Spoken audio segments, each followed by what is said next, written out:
Debout Congolais, unis par le sang, unis dans l'effort pour l'indépendance.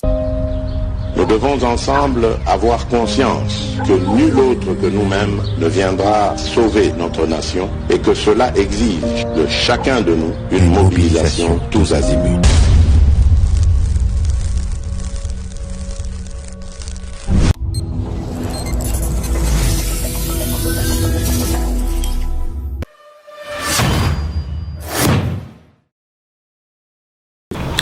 Boza, le bienvenu na GCAM Télévision, fidèles abonnés, chers internautes, Sengonangai, Koe Babino, Ebele na bolandi GCAM Télévision, Bipa Inyo Sobozwami, à travers Mokili Mobimba, Samba, Olonga, Pesibino, Matondo Mingi pour na fidélité na bino pe confiance renouvelée, na etando oyo, na lombango boyebi malamu ete justice yanzambe eratakate, sans bamoana émission na biso ezaka na saveur te, na zalaka vraiment na tina ko rappeler na ba commun de mortels que sengeli to zala droit pour nyonso to posaka comme acte tokoyeba ko récolter ba fruit nango soki oza ko sala mabe o mibengi yanke to poza ko sala mabe o mibengi malin olobi que justice ya Congo eza na ba capacité te ya ko maîtriser yo yebanzambe na maboko na ye muto échappaka te. Si ce n'est pas sur cette terre, sache-le bien que même dans l'au-delà, tu finiras par payer les prix de tes actes.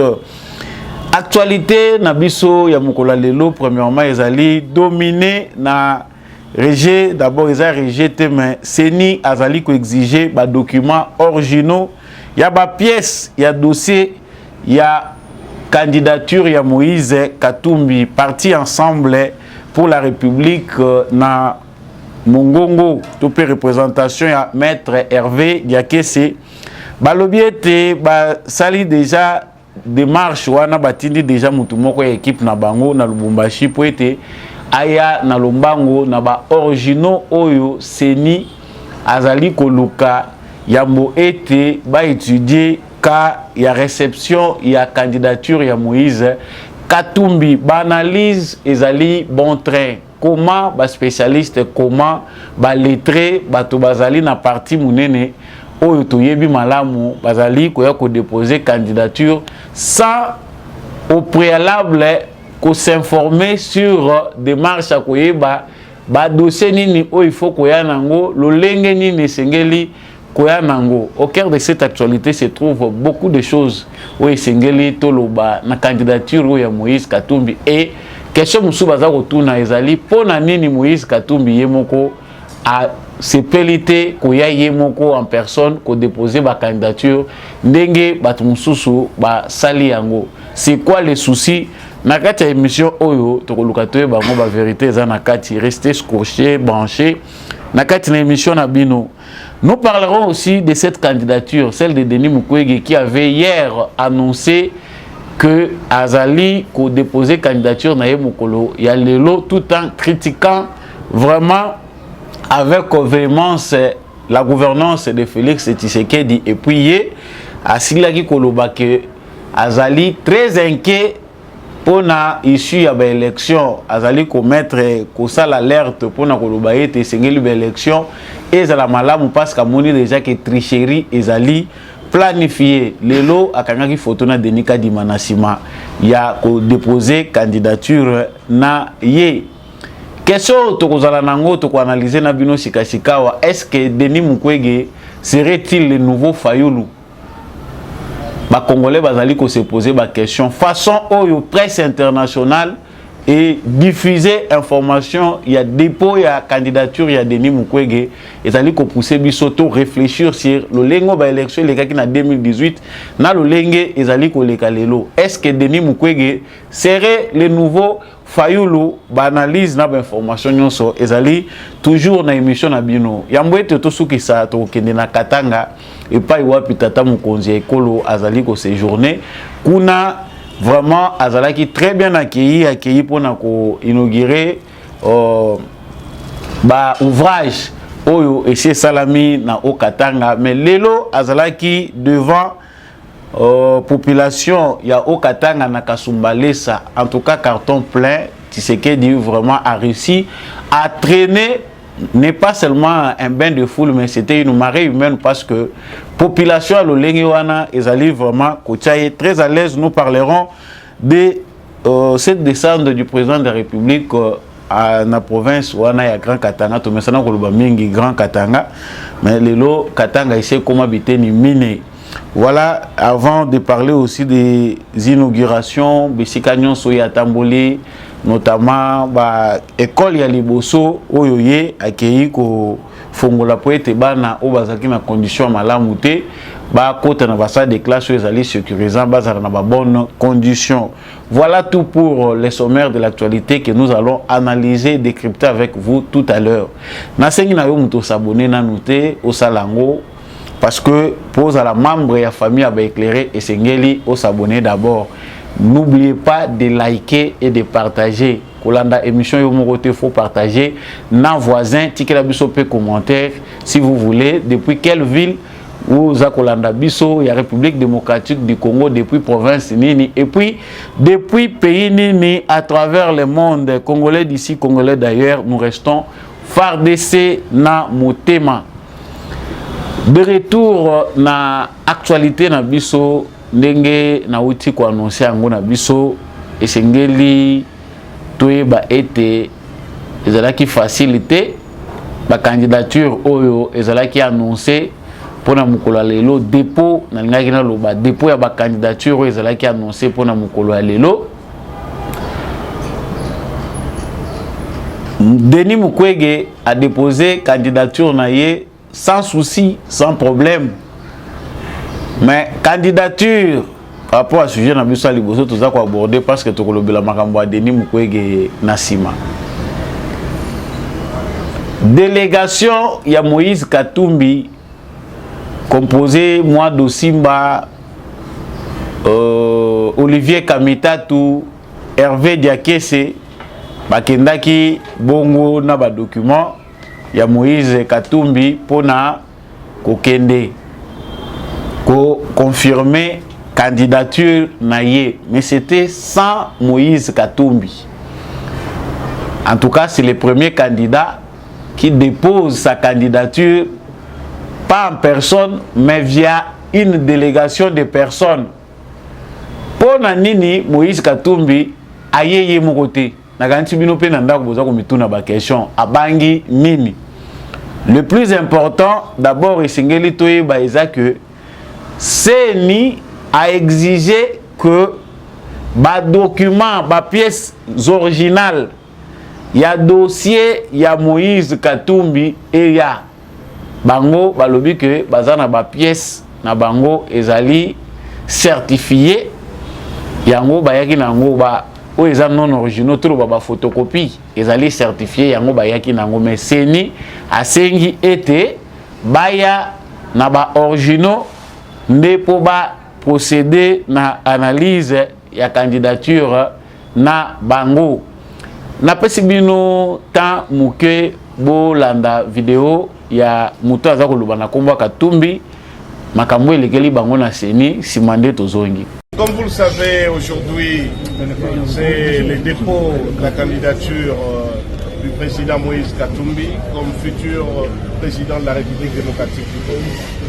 Notre équipe d'avance, qui travaille étroitement avec la CENI, nous a précédé pour amener l'ensemble de son dossier de candidature qui est, conformément à la loi, au complet.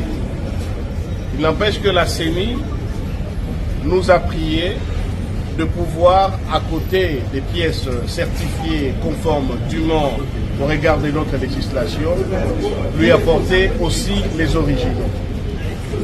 En tout fair play, ça ne nous a posé aucun problème. Nous dépêchons une équipe en toute urgence à Lubumbashi pour ramener les pièces originales. Ce qui fait que demain, ces éléments seront mis à la disposition de la CENI afin que la candidature du président Katumbi puisse être déposée au bureau de réception et de traitement des candidatures. Voilà. Nabanzi Bolandi na bokebi nyonso maye ndeko Hervé Diakese ya parti politique ensemble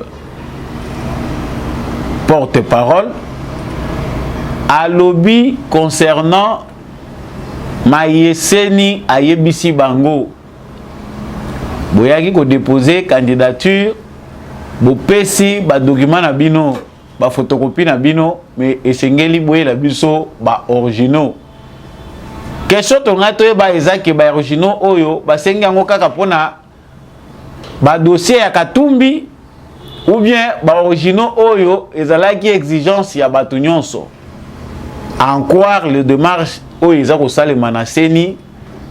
Il y a cette procédure là, même ceux qui ba dossier na yo est certifié.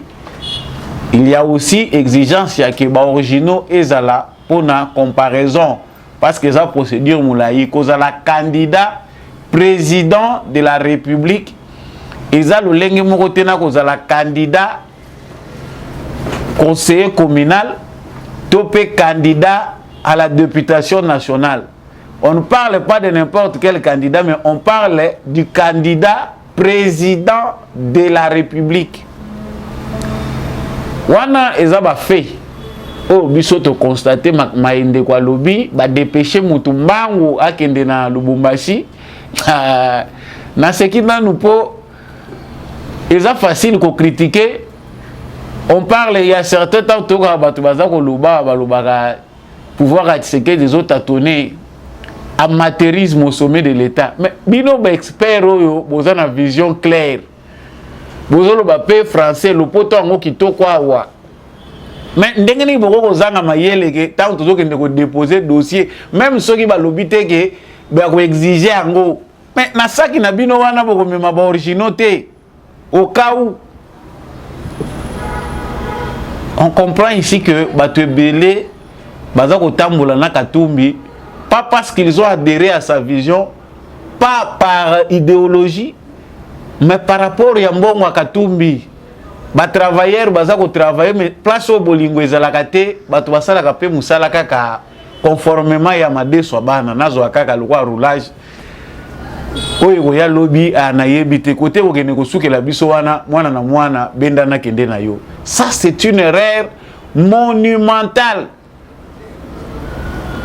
Bande ko musoba lobby ba document to za ko lobela wa certificat de nationalité, attestation de nationalité. Biso ba muso to bituna rapport désordre et sécurité na Congo wa. On a beaucoup de questions à se poser sur le plan juridique sur les certificats de nationalité, je sais pas si c'est ça le terme. Nationalité congolaise oyo tuzomona batu baza ko sakana nango oyo ba politicien belé ba koma ba congolais na désordre na cafouillage toko ko benga pas za congolais oh j'ai mes documents.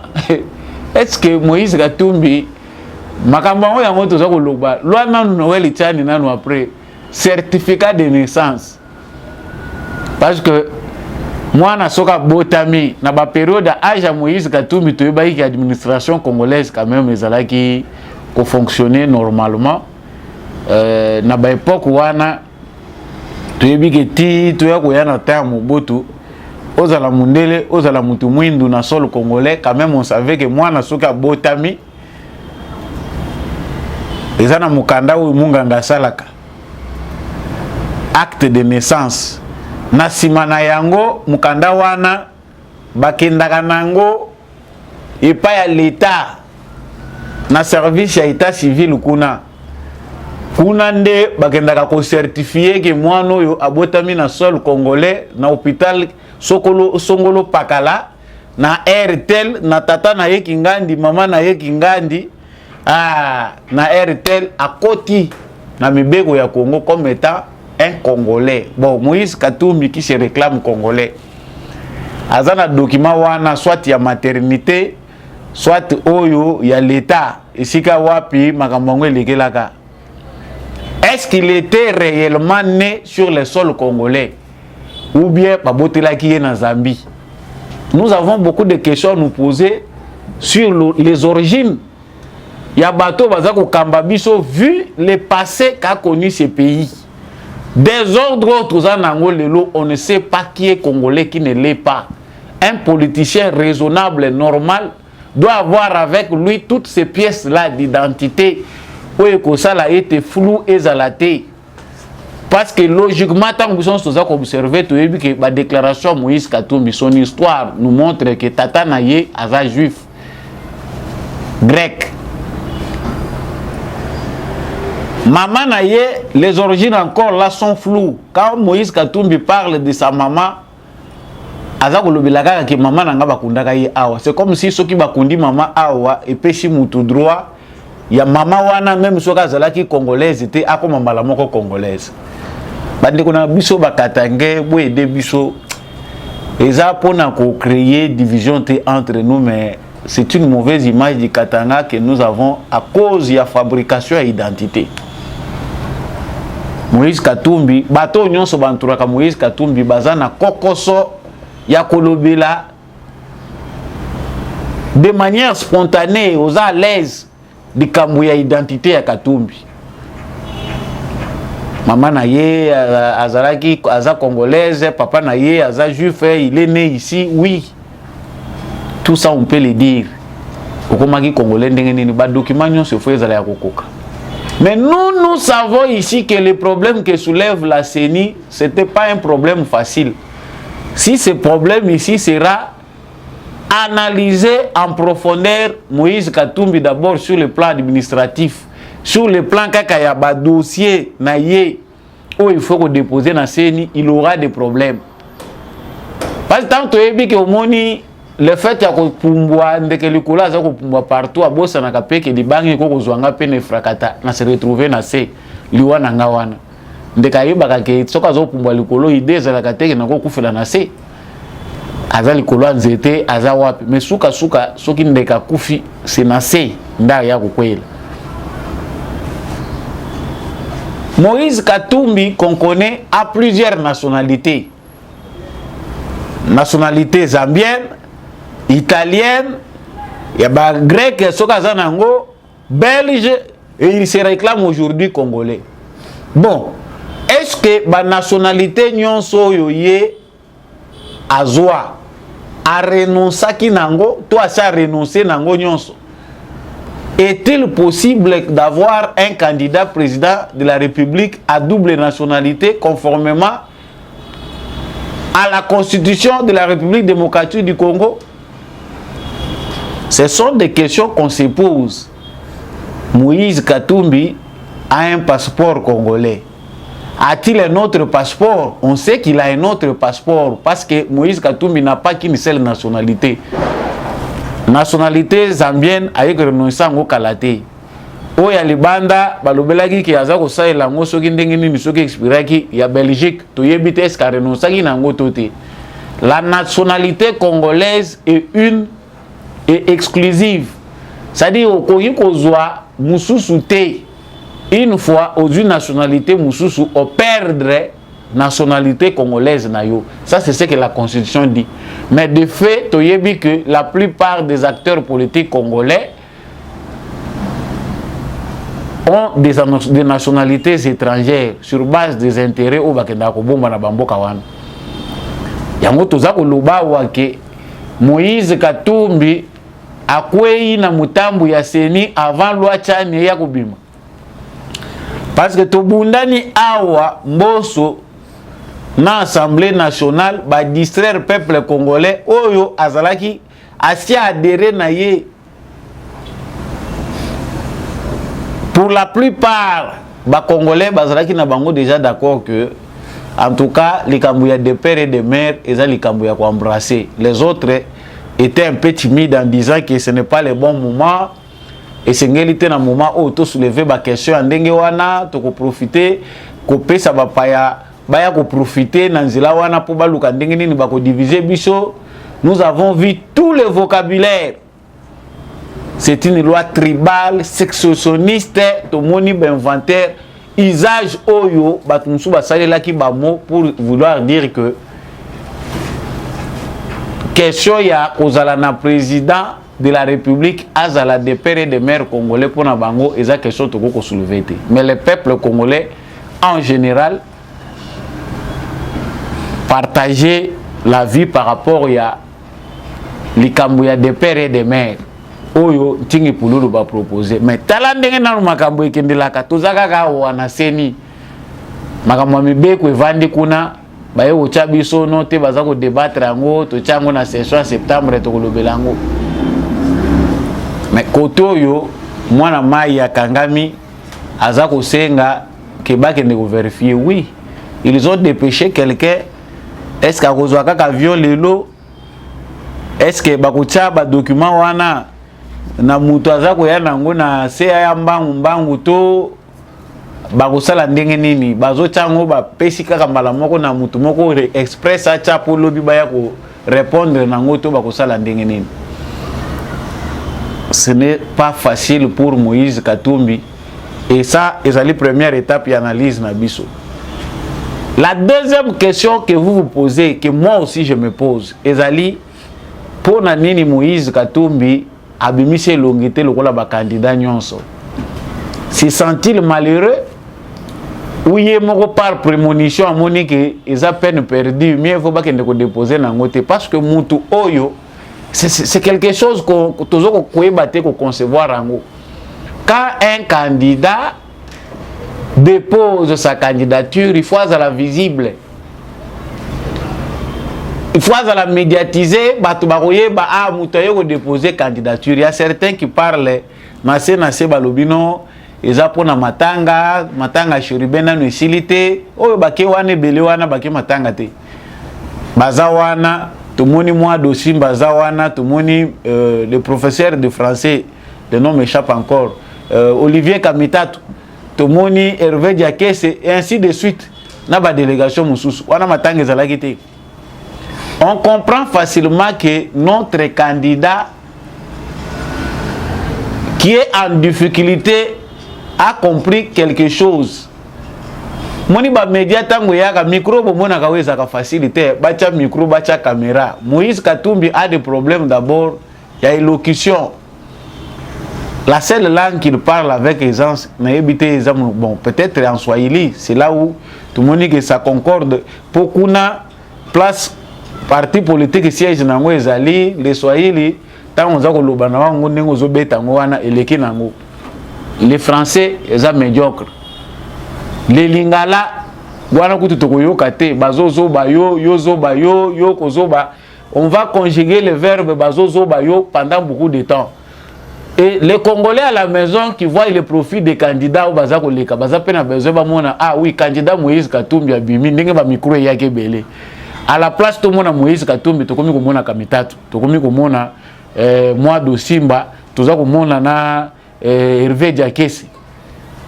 On est tous étonnés. La raison qu'on donne non, Katumbi est là. Katumbi est à Kinshasa selon les sources à Kinshasa. Mais pourquoi il n'a pas souhaité aller lui-même en personne? Ça c'est déjà échec et mat échec et monani clairement que Moutou Oyo déjà aza déjà timide boy aza ko évoquer ba raison pour na ko ya ko se présenter yemo ko aza na assurance té tika comme ko sala ngo penda contre cœur papa bitumbo bino bolukaki il faut bossi lisango. Nous Congolais nous avons besoin de voir ba candidat nyonso yo baza ko postuler ba ya ko convaincre Congolais lolenge nini bango ba koki ko ya ko changer mboka oyo bango ba détruire. Le profil d'abord de lui, Moïse Katumbi, pose problème parce que Mouto appartenant qui na destruction ou à s'associer qui. Quand on juge Joseph Kabila, tout ça qu'on juge P. Katumbi. Parmi les criminels économiques, Moïse Katumbi fait partie. 18 ans, tu as vu qu'il y a un échec, il y a Joseph Kabila. Moïse Katumbi partage cet échec dans l'espace Grand Katanga. Qu'est-ce qui a manqué même pour construire ba école na bisika bana bazako twanga na bapai lelo yo koyebisa ba congolais ke batika Tshisekedi bazongisa yo Katumbi au sommet de l'état oyo bazokende kokuta bana même na village ya musée Laurent Désiré Kabila o Kabila lobaki ke aza tata na ye. Les enfants étudient à même les sols bazako tanga na mabele. yo koyebisa bango ke non ozongisa bango à zéro baya kozonga Moïse Katumbi.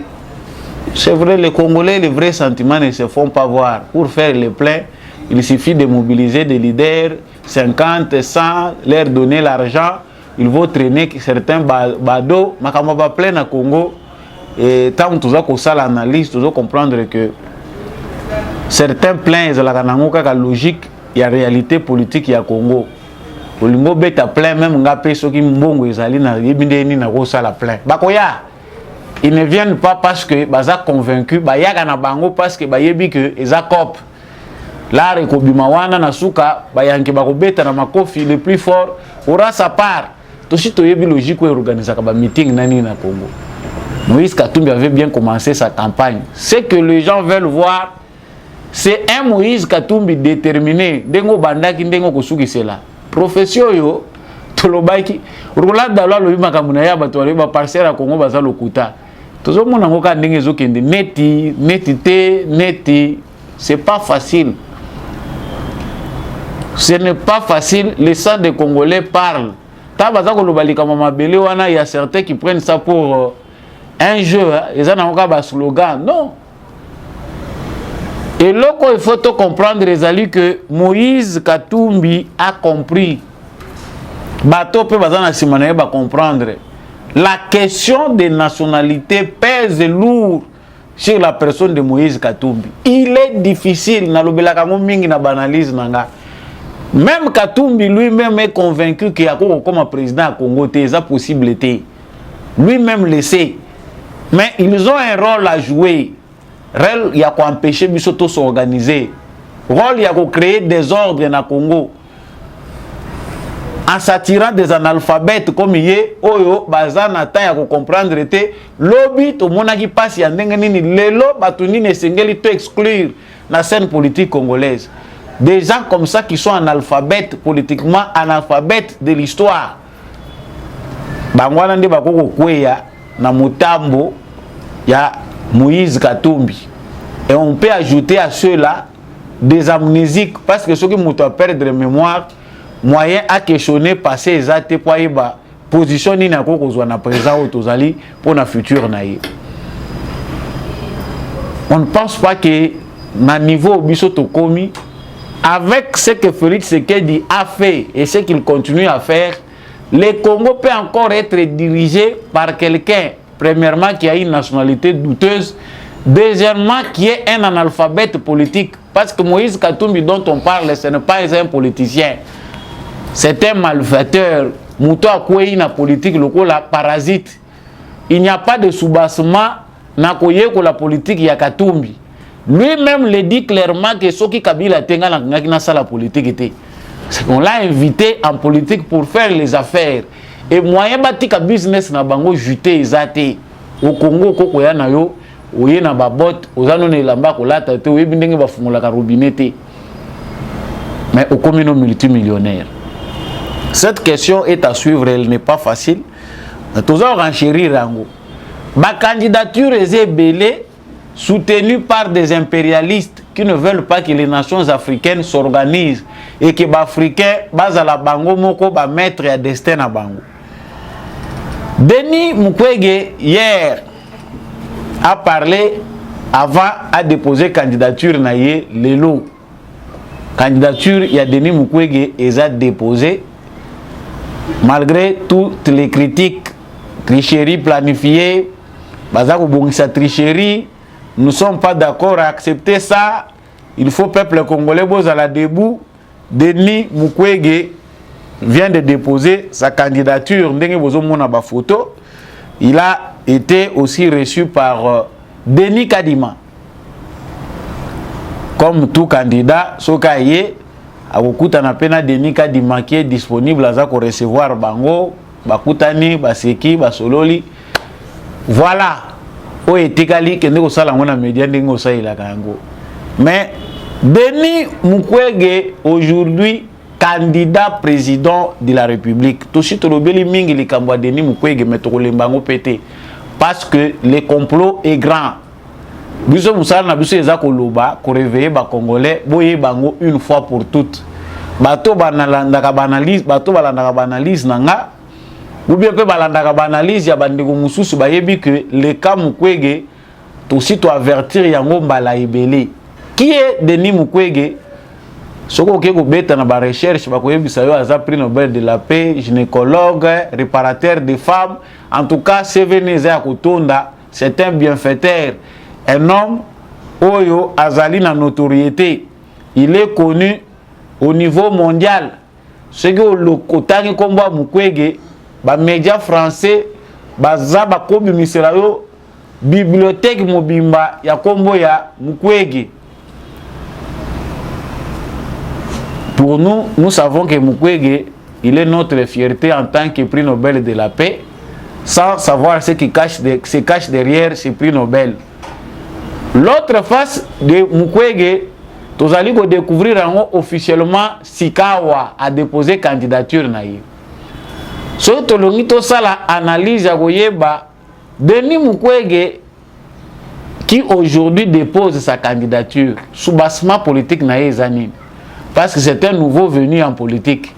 Tu es bel qui est dans parti politique, tu es bel qui est dans la réunion politique, tu es bel qui est moko ya batu ya société civile, une voix. C'est après Félix Tshisekedi n'a accédé au pouvoir, Ndeto qui voit ya Denis Mukwege comme étant un opposant politique. Il n'a jamais été président d'un parti politique. Toujours mon ancrage politique était conviction moko boye confiance oyo ba congolais mususu to pe respect ba congolais bazana ngo pona ye ezali image azana ngo ya réparateur des femmes ba congolais belé bazali ko respecter pona yango et le prix Nobel qu'il porte parce que na katia histoire mboka na biso to ko classer ngo comme étant une fierté point barre to tchele yango wana. Mais ce monsieur aujourd'hui qui entre en politique est-il candidat à notre profit ou azali comme Moïse Katumbi, Martin Fayoulou, c'est là qui sont ici pour nous diviser. Bien évidemment, on a une émission qui Denis Mukwege aujourd'hui, qui a déposé sa candidature, bien médiatisée par tous les médias français. Total, dans votre balancé, vous êtes dans les réseaux sociaux, vous suivez tout ce qui se passe. Vous verrez que l'opposition tâtonne. Nani penda na biso awa ndenge tozabo Tshisekedi asali mbisi biso asali bloc kuna za makasi et puis il a réussi à séduire réellement les Congolais, même si ba Congolais ngo batondi na bango te, nous avons des choses à critiquer, mais Tshisekedi aza penda solide awa biso to kobimisa nani laboratoire na bango et moni clairement que Moïse Katumbi ne fera pas le poids. Slogan kaka moko eko kitisa nyonso ba mushi nyonso bazolanda ndenge balandaka paipai ata epola pona sukali tie ko kauka nde banzinzi bakemi bayebi eloko balandaka pa Katumbi. Mais si seulement un seul slogan tu tiens à tête de père et de mère ou bien likambo ya mabele kwei Katumbi ne fera pas le poids, aucun Congolais sérieux ne peut aller donner après sa voix na ye pona Katumbi. Ça reste entre parenthèses. Tout ça, le par tribalisme, par exclusion, que ne peut être Congolais qui gère bien les Congolais, que c'est Congolais-là qui est né de père et de mère. Faux.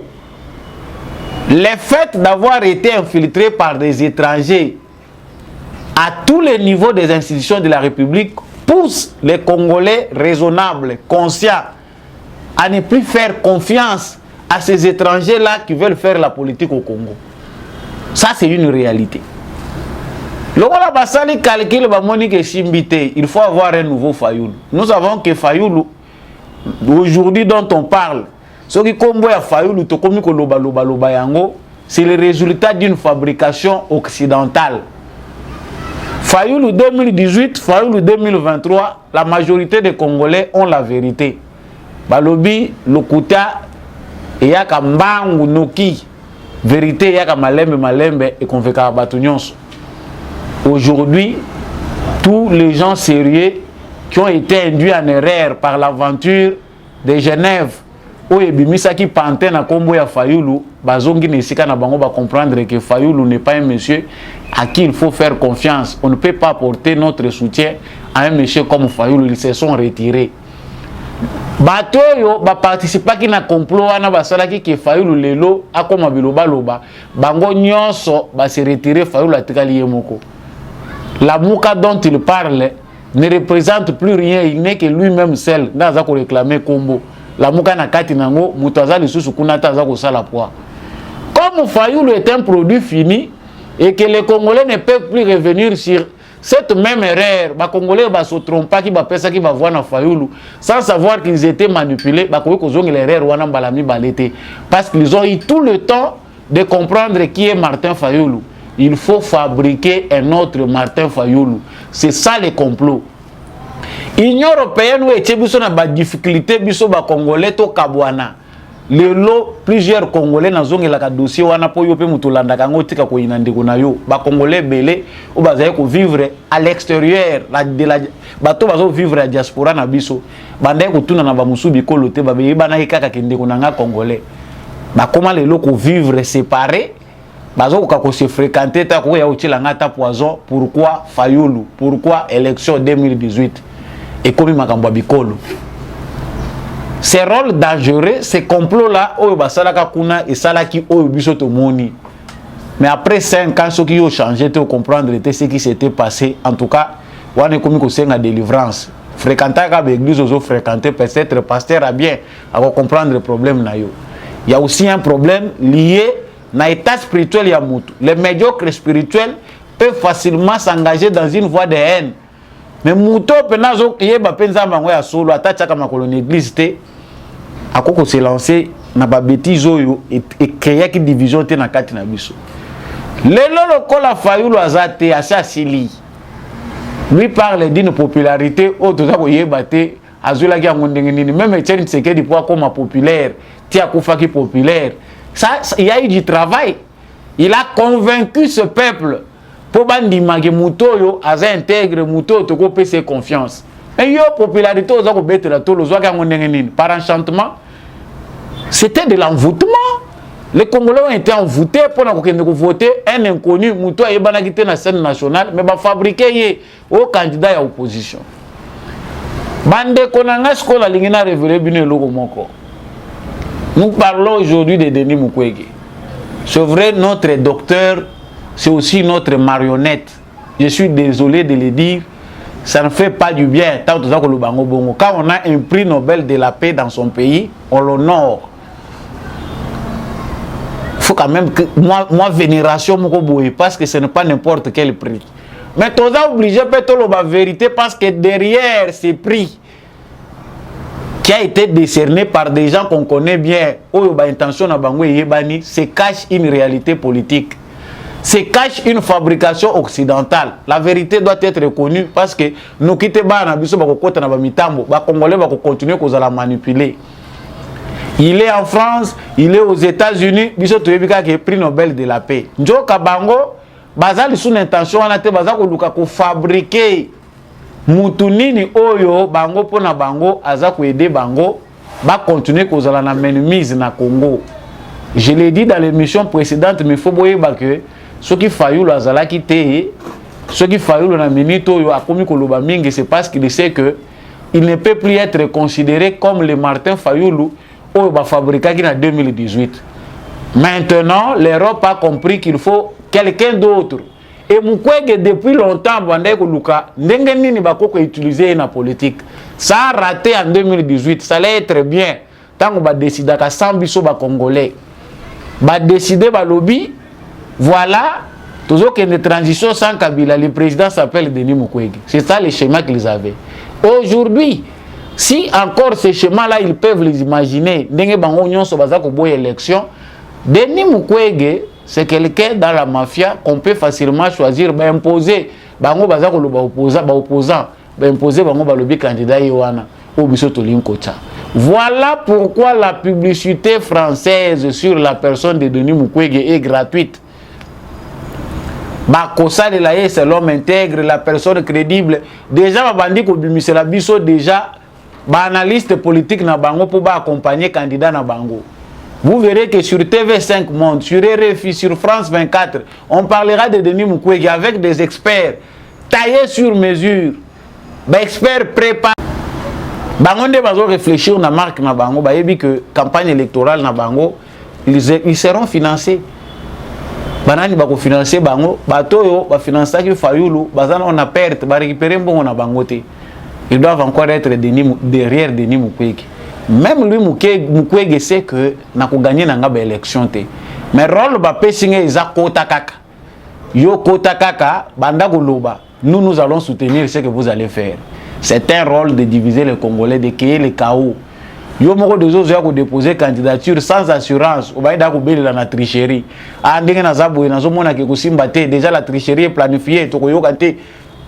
Bayebi bango moko, l'opposition n'a pas de certitude. Bayebi ke Tshisekedi a koko perdre te face à cette opposition qui n'est pas convaincue.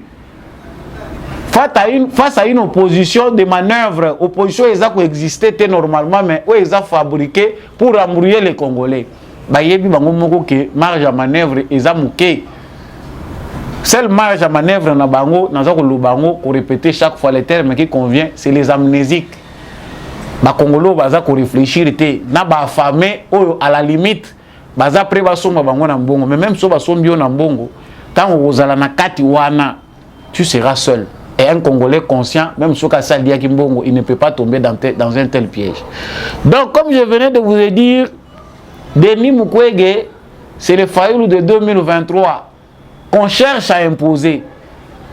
Mais il y a tout le bazar au tâtonner. Katumbi, ils ont simbaté, Toko et la wapi, Mukwege, ils ont simbaté kakate. Les autres ont cherché à ressusciter même Kabila. To ressusciter Joseph Kabila. Non, Kabila, ceux qui ont signé cette alliance, il y a Kabila, Nakatumbi, tu sais qu'il y a Kokokate, parce que Kabila est fort, il connaît, il a dirigé, il maîtrise ceci, Batutana. Les autres ont une alliance, ou une botinine. C'est qu'espèrent les derniers des Kabilistes qui pensent succès, oh, bazaka peut moi fin du mois na bango mouké, c'est qu'il reste, oh, bango bazaka là, c'est un coup d'état qui n'est pas probable au Congo. Le reste, Bamousou Bazako Zela Bamona Tati Sekedi a Koufi. Comme ça, dans ces cas-là, nous pouvons revenir sur les sources. Détrompez-vous, nos frères. L'État, tout ça déjà avancé. C'est vrai que les risques, ils allaient comme on en a par-ci, par-là, mais le combat n'est pas à votre niveau. Les vrais combats que nous, Congolais, menons, tout ça, Bunda, pour tout arracher la souveraineté dans la communauté internationale. Il y a beaucoup de Nations Unies à Zubiso en otage. Et pendant ce temps-là, ces gens se préparent pour utiliser certains de nos frères pour embrouiller Bisso. La seule lutte n'est pas électorale. Combat où tous en angois, ils ont vrai candidat dans l'élection. Faux. Le vrai combat, c'est pour notre souveraineté. Tout affirmer en haut et mon anake Bisso ba Congolais, tout peut qu'on décision Bisso mon copé et Kokisami. Comme je vous l'avais dit, tous aussi les Sabasango Oyo na tournée, il y a président Félix Tshisekedi na Okatanga, il est allé inaugurer ba ouvrage Belé Salami Kuna. Et à l'une des meetings à Kalemi, je voulais suivre vraiment l'ambiance qui a régné Kuna Simatozongi.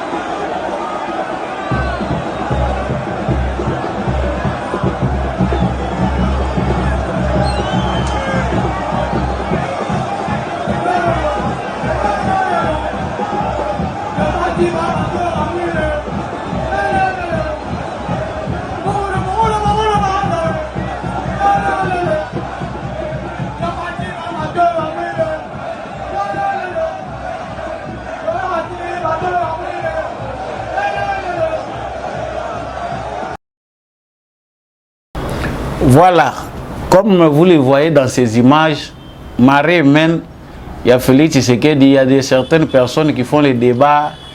Félix Tshisekedi, Akitaki Katanga, il n'a pas été bien reçu. Mobilisation est là qui faible. Le président n'est pas obligé que chaque fois il faut qu'Angwema est là-bas informer tout. Non. C'est que certains pensent qu'ils ont faible mobilisation, les gens n'étaient pas bien organisés. On ne va pas commencer chaque fois à s'organiser pour le président dans la province où déjà ça y a yambala nambala. Des fois, il peut surprendre. Le président déjà Zali. S'il a une manifestation quelque part, qu'est-ce que Félix Tshisekedi a approuvé par rapport à la popularité ou bien par rapport à la mobilisation? Ne nous laissons pas dans la distraction inutile. Il y a certains frères qui ont sur les réseaux sociaux pour répondre à des vidéos. Non, Félix Tshisekedi, la mobilisation était faible, Babandi ont attaqué. Non, les dirigeants ici n'ont pas bien organisé l'accueil du président. Le président a surpris. Il n'avait pas besoin de ça. Mais quand à Monani Nabatou, c'est improvisé, on voit marée humaine. Partout à Zakoleka, na Kasumbalesa, na Lubumbashi, population Zoya, on chante du béton.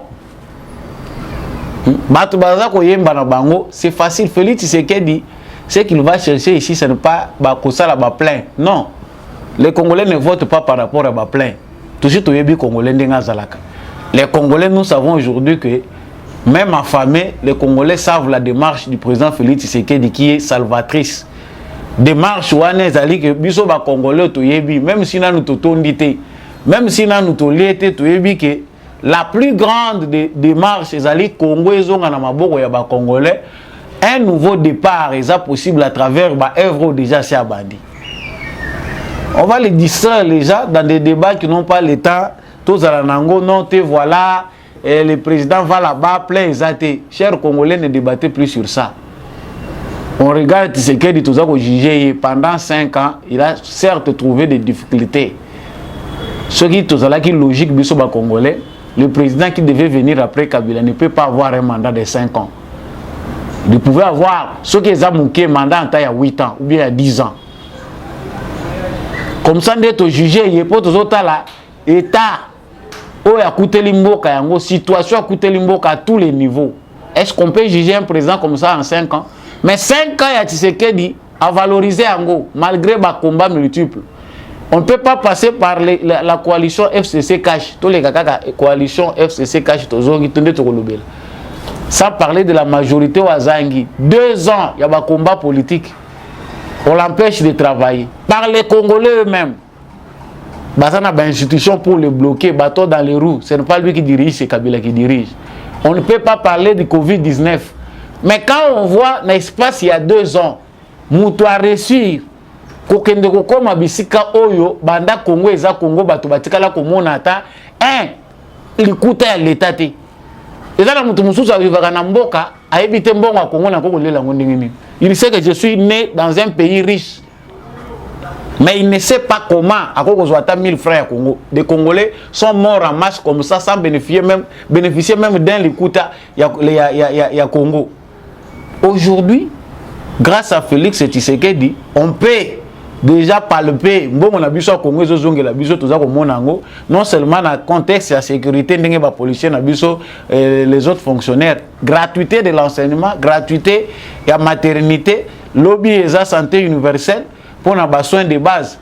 C'est notre argent. Je voulais suivre avant de finir. Président Dengue Azali ko inauguré ouvrage dans le cadre de 145 territoires. Comment Azala qui vraiment ko partager naba na ipuito zongi.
C'est maintenant ça.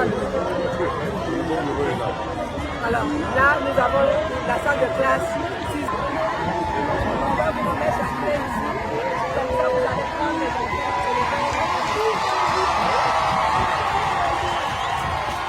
Vous travaillez bien à l'école.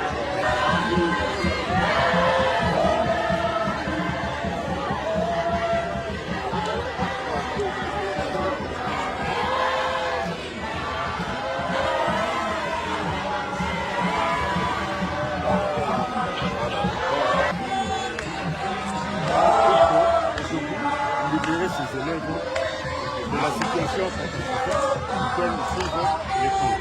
Bénéficier aussi des mêmes opportunités, leurs familles, il y a des banques. Donc, chaque défense qu'on prend, 20 banques, on peut contenir 40 élèves, une table et une chaise pour l'enseignant et le tableau. Donc, nous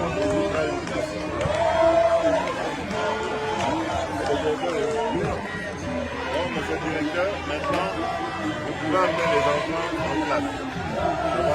Voilà.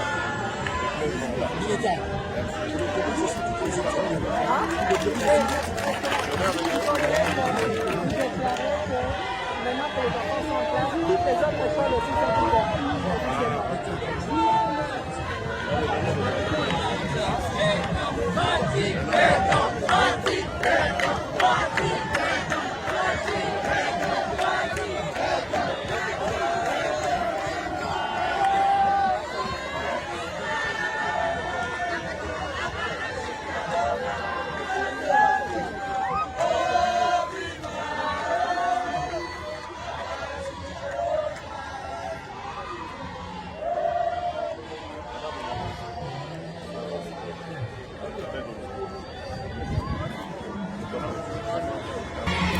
C'est là? Ok. Allez, les enfants, on y va.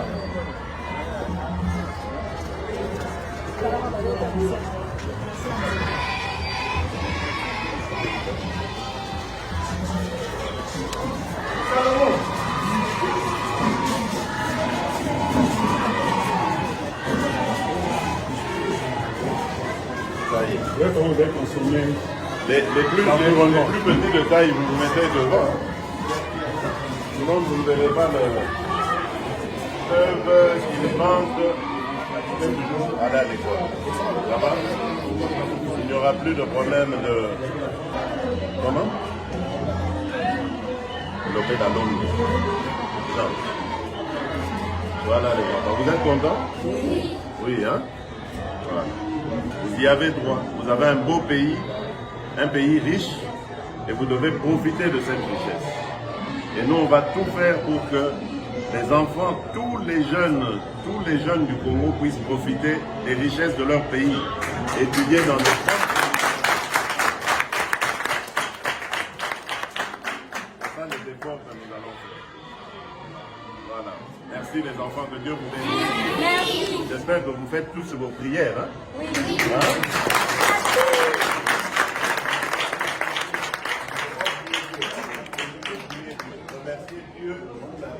L'école qu'il nous a donné maintenant, c'est grâce à Dieu qu'on a eu ça. Parce qu'on a travaillé, on a fait des efforts. Hein? Vous devez faire une prière pour Dieu. Et pour que Dieu protège les dirigeants de la République démocratique. Ça va?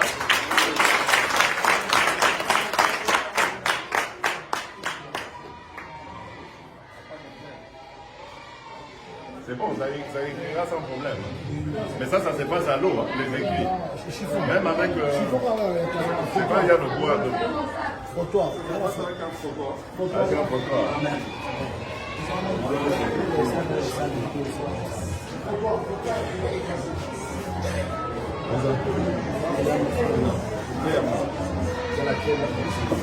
Non, mais c'est pas par rapport à la durée. Non, le frottoir est là.